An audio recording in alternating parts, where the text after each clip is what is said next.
Bonsoir et bienvenue à tous dans ce nouveau numéro du 7-8, Les Invités, une émission dédiée à celles et ceux qui font l'actualité dans le département. Et aujourd'hui, mercredi 10 mai, parole à notamment Fanny Poli, chargée de mission pour la compagnie Nomade, une compagnie à la base de la première édition du Festival Culture et Sport Urbain qui se déroule jusqu'au 20 mai à Vélizy-Villacoublay. Nous évoquerons avec elle et un artiste aussi le programme de l'événement et ses ambitions. Parole aussi dans cette émission à François Elis, directeur d'agence immobilière sur l'agglomération de Saint-Quentin en Yvelines. Il nous présentera l'état des lieux du marché immobilier sur le territoire et nous dira aussi si celui-ci est toujours attractif. Fanny Poli, et François Tourode, bonsoir à tous les deux. Bonsoir. Vous êtes respectivement chargé de mission pour la compagnie Nomade, ça c'est Fanny Poli, et puis artiste graffeur graffiti, c'est pour vous ça, François Tourode. On va parler avec vous du coup de la première édition du festival Sport et Culture Urbain qui se tient jusqu'au 20 mai à Vélizy-Villacoublay. Je vais commencer avec vous, Fanny Poli, déjà par vous commencer une question sur la genèse de cette première, puisque c'est une première fois sur le territoire que vous organisez ça en compagnie avec, de la mairie, en partenariat avec la mairie. Comment s'est passée la mise en place de ce festival qui en est l'initiateur? Alors l'initiateur, c'est la médiathèque et la mairie de Vélizy-Villacoublay qui a vu donc une action de la compagnie Nomade l'année dernière à Clamart, c'était un petit festival aussi culture et sports urbains. Ça leur a plu, donc ils ont contacté Mehdi Slimani, le chorégraphe, qui leur a dit oui, qu'il était partant, et du coup ça s'est passé comme ça. Quelle est l'idée de ce festival? Quels sont les objectifs, peut-être les choses que vous souhaitez mettre en avant pour les plus jeunes aussi et puis pour la ville de Vélizy-Villacoublay? Les sensibiliser à l'art, à la culture, surtout la culture urbaine, donc il y a une nouvelle culture qui peut les intéresser. Ce sont des cultures et des sports urbains qui sont encore trop peu, on va dire, trop peu connus aujourd'hui en France. Peut-être pas assez mis en avant aussi. Là, il y a de plus en plus de festivals qui se créent dans cette dynamique. Et le but, oui, c'est sensibiliser les jeunes. Alors j'ai noté que l'intitulé du festival, c'était culture et sport urbain, tout ça au pluriel. Alors pour sport urbain, on peut comprendre que ça soit au pluriel. Culture, c'est peut-être quelque chose qu'on ne sait pas, mais ce n'est pas un monde, j'ai envie de dire, homogène. Il y a différentes cultures au sein du monde urbain. Est-ce que vous pouvez peut-être nous expliquer ça? Enfin, en tout cas, il y aura plusieurs choses, notamment du graphe. On va en parler, ça sera au programme. Vous êtes là pour ça, François Tourode. Est-ce que vous pouvez nous expliquer sur les stages qu'il y aura? Qu'est-ce que vous allez faire autour de ces stages? Alors le principe du festival, c'est d'avoir des ateliers en parallèle, en plus de démonstrations professionnelles comme la battle, où on sensibilise les jeunes à différentes activités, dont là le graphe, où le but va être de décorer une partie de la médiathèque avec les jeunes. Avec les jeunes qui ne s'y connaissent pas forcément, voilà, vous serez toujours là pour les encadrer? C'est ça, l'idée c'est que j'encadre, c'est-à-dire que je fais une initiation concernant l'historique, les techniques du graffiti, comment on réalise une fresque de A à Z. Et dans l'idée, c'est de prendre leurs idées, faire un petit melting pot, une mise en commun, pour réaliser une décoration qui sera définitive, qui reste à la médiathèque. Puis aussi montrer peut-être que le graphe, malgré certaines idées reçues, c'est pas uniquement, et c'est pas du tout même, puisque c'est un art à part entière, des dégradations, c'est un vrai art avec ses codes, ses pratiques, ses... Voilà, c'est ça, c'est-à-dire que les gens ont tendance à voir ce qu'on voit dans la rue, les voies ferrées, tout ça. Pour le train, ouais. Voilà.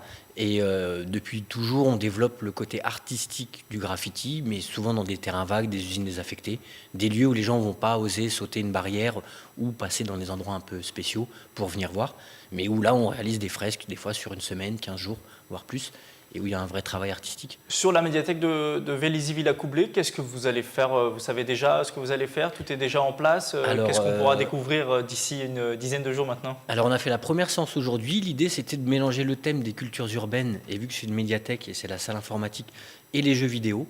Donc on va faire un petit mélange de tout ça, c'est-à-dire peut-être représenter sous forme de jeux vidéo au niveau visuel les différentes activités. Et surtout l'idée là, c'est je suis parti sur l'idée des jeunes, chacun selon ce qu'il voulait faire, et pouvoir faire une composition d'après leurs idées sur ce thème. Ça se passe bien avec les jeunes? Ça s'est bien passé? Impeccable. Vous êtes habitué, je crois? Oui, moi ça fait des années que je fais ça. Ça fait 30 ans que je peins et ça fait à peu près 20 ans que j'encadre des groupes de toute tranche d'âge. Donc il faut juste s'adapter un peu au projet en lui-même. En général, ça se passe bien. Juste pour évoquer un peu votre parcours, on disait que le graphe c'est un art, vous êtes vous-même exposé comme n'importe quel artiste, peintre, sculpteur ou autre, vous êtes souvent exposé. Moi j'ai commencé le graffiti en 88 en gros et j'ai commencé à faire des toiles dès 91 et des expositions en 93. Et aujourd'hui on voit vos graphes dans des clips, dans des... Voilà, j'ai travaillé que ce soit pour le cinéma, la télé ou des expositions. J'ai un peu plus de 70 expositions à mon actif, des performances et plein de choses dans les médias qui sont développés. Un artiste connu et reconnu, et il y en aura d'autres pour ces stages jusqu'au 20 mai. Quelques noms comme ça, Paul Eric, champion du monde 2005 de hip-hop, le DJ Airflight aussi qui est, on va dire, entre guillemets titré, je ne sais pas si on peut dire titré pour le monde des DJ. Ça a été facile de les faire venir, de les convaincre, c'est eux-mêmes, ils se sont manifestés, comment ça s'est passé ? Oui, c'était assez simple, tout le monde se connaît plus ou moins, donc c'était très facile de les avoir, ils étaient super motivés aussi. Vous pouvez nous parler éventuellement d'une initiation que je ne connaissais pas du tout, le Double Dutch, je ne sais pas si je prononce bien le nom, c'est une discipline grossièrement qui combine breakdance, acrobatie et corde à sauter. Alors comme ça peut peut-être paraître impressionnant, mais c'est ouvert à tout le monde concrètement, ou il faut déjà être un bon sportif pour faire du Double Dutch? Là tout à l'heure on allait récupérer des jeunes qui étaient sur le skatepark pour justement les motiver à venir. Et ils étaient tout de suite très motivés par ça. Et c'est donc double corde à sauter, c'est très sportif, mais c'est accessible à tout le monde. On dirait que ça a l'air compliqué, mais en fait, pas forcément. Faut peut-être insister là-dessus que ça peut faire peur quand on n'a peut-être jamais touché à une bombe, quand on n'a jamais fait de corde à sauter, mais c'est accessible à tout le monde. Tout le monde peut s'y mettre. Et de toute façon, c'est bête à dire, mais il faut commencer quelque part. C'est ça. L'idée, c'est ça aussi. C'est que, par exemple, pour le graffiti, il n'y a pas d'endroit prévu pour.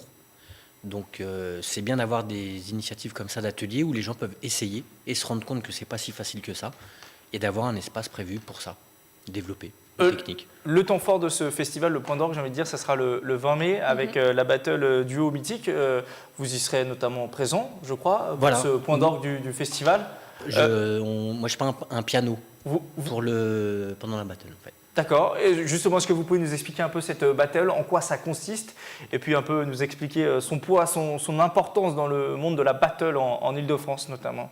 Alors son principe, il est simple. Donc c'est des équipes de 2 personnes qui s'affrontent, donc comme une compétition avec les 8e de finale jusqu'à la finale, où il y a une récompense de 600 € pour les finalistes. Mais le but, c'est la danse. J'ai perdu le début de la question, pardon. Non, c'était juste que vous nous expliquiez la battle. Je voulais savoir notamment, là c'est ouvert au public aussi ou c'est forcément C'est sur pour des inscription, danseurs? mais c'est ouvert tout public sur inscription. Et donc ça sera le 20 mai.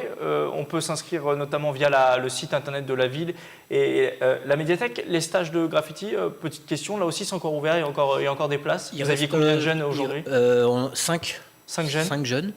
Et il y a encore 2 séances. 2 séances. Voilà. Donc le stage, c'est jusqu'au 20 mai.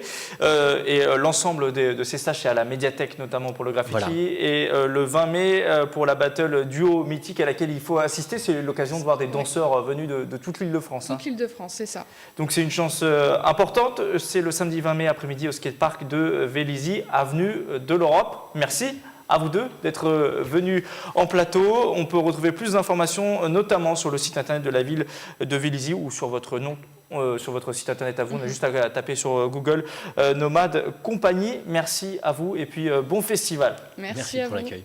On poursuit cette émission avec un tout autre sujet et un focus sur le marché immobilier de Saint-Quentin en Yvelines, un territoire de plus en plus attractif et plusieurs facteurs favorisent ce phénomène. Les explications avec François Ellis, directeur d'agence immobilière sur l'agglomération, au micro de Nicolas Dandré. Vous couvrez tout le territoire de Saint-Quentin en Yvelines. En quoi le territoire de Saint-Quentin en Yvelines est attractif pour que les gens viennent habiter ici? Alors, attractif pour différentes raisons, bien évidemment. La première va être un accès sur Paris qui est relativement proche. Avec la gare RER, on peut y être très rapidement. Donc, on a une forte demande de clients qui vont venir du 92 ou de Paris pour l'accès proche de Paris. On a également un accès sur le côté économique où de nombreux sièges d'entreprise sont présents sur Montigny. Pour ne pas en citer quelques-uns, vous avez Mercedes, Renault, vous avez Bouygues, donc un grand nombre d'entreprises qui sont sur le secteur, donc beaucoup de mutations internes, de gens qui viennent ici, et un attrait également sur le côté environnement du secteur, la vallée de Chevreuse qui est à 2 pas, un secteur qui est très calme, très agréable, beaucoup d'espaces verts et une ville nouvelle. On a essentiellement une clientèle de cadres ingénieurs. La moyenne, ça va être entre 25 et 40 ans. Une grande partie viennent faire leur premier achat sur Montigny ou Élancourt et ont différents critères que l'on étudie bien évidemment avec eux. Des critères de surface, d'environnement, d'emplacement et de plus en plus sur un aspect également économique où de plus en plus de nos clients vont regarder si leur logement va être plus ou moins énergivore. Donc avec ça, on a différents diagnostics qui sont mis en place, notamment ce qu'on appelle le DPE, le diagnostic de performance énergétique, où là, un expert va analyser le logement pour voir s'il consomme plus ou moins d'énergie, qui va se baser sur différents critères, les consommations énergétiques réelles, donc la vraie facture EDF ou GDF, mais aussi le type de fenêtre, le type de radiateur, si on a des voisins au-dessus, en dessous. Donc cet aspect économique et écologique va être important pour nos clients. On a ces deux typologies. On a une grande majorité de clients qui sont déjà sur le secteur, mais qui veulent faire ce qu'on appelle des opérations paliers, qui ont un 2 pièces et qui vont vouloir acheter un 4 pièces ou passer de l'appartement à la maison. Donc vraiment, on passe d'une échelle à une autre. Et une deuxième partie de notre clientèle va venir des départements limitrophes et qui ne vont pas forcément pouvoir s'acheter une maison ou un appartement dans le 92 ou sur Paris et vont s'expatrier un petit peu en banlieue, sur la banlieue ouest, qui est la banlieue, une des banlieues les plus réputées et les plus tranquilles et les plus agréables, et avec donc l'accès RER très rapide. Sur l'année 2016, sur nos 2 agences cumulées, nous avons fait plus de 120 ventes, ce qui nous fait une vente tous les 2 jours. Donc c'est un secteur qui est relativement dynamique. Il y a un turnover qui est assez important, donc beaucoup de gens viennent et vont sur le secteur de Montigny et Élancourt. C'est la fin de ce 7-8, les invités pour ce soir. Prochain rendez-vous demain même heure. D'ici là, retrouvez toutes nos séquences sur notre site internet tvfil78.com ou l'application tvfil78. Excellente soirée à tous et à demain.